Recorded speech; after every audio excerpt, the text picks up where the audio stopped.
pessoal, hoje a gente tem mais uma dica de matemática aqui sobre a área lateral de um cilindro, né? A gente está no vestibular, a gente tem que se lembrar de tantas fórmulas e pode chegar lá na hora e dar aquela...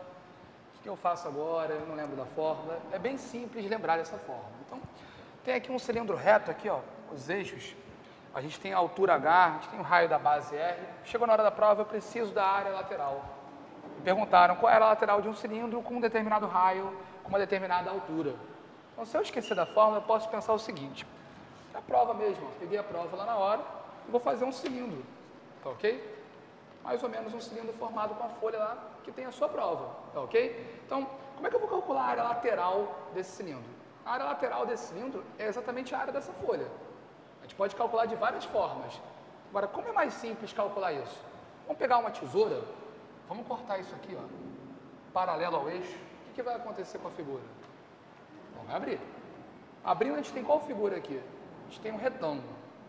Vamos pensar, área de retângulo, a gente sabe que é base vezes altura, bem simples, bem primordial, né? Então, qual vai ser a altura desse cilindro? Bom, a altura desse retângulo vai ser exatamente igual à altura do cilindro aqui, ó. Abrir, ó, a altura do retângulo é a altura do cilindro, tá ok? Como é que eu vou fazer para achar a base desse retângulo? Bom, se a gente olhar assim, a gente fica até mais fácil, ó. O que a gente tem aqui, ó? A gente tem aqui o perímetro da base. Se a gente abrir isso aqui, ó, vai ficar reto e vai virar o quê? Vai virar a base desse retângulo. Então, o perímetro da base, como a base é um círculo, né? O perímetro vai ser 2πr.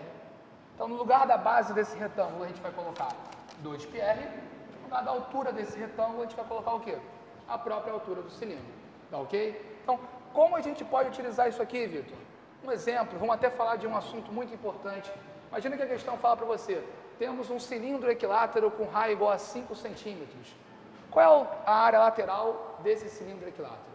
É muito importante lembrar o seguinte, cilindro equilátero é aquele que vai apresentar altura com medida igual ao dobro do raio da base. Então, nesse momento aqui, se ele falar para você um cilindro equilátero, ele só é obrigado a te falar uma medida. Você não tem que saber as duas. A segunda vai ser uma consequência. Então, se o raio é 5 centímetros e a altura vai ser o dobro, a altura vai ser 2 vezes 5, vai ser 10 centímetros. Então, aplicando a fórmula que a gente viu agora, 2 vezes π vezes r vezes h, a gente vai ter 2π vezes r, que é 5, vezes o h, que a gente acabou de descobrir, é 10. Fazendo as contas, a área lateral desse cilindro aí é igual a 100π centímetros quadrados. Tá ok? Então, bons estudos e até mais. Tchau, tchau.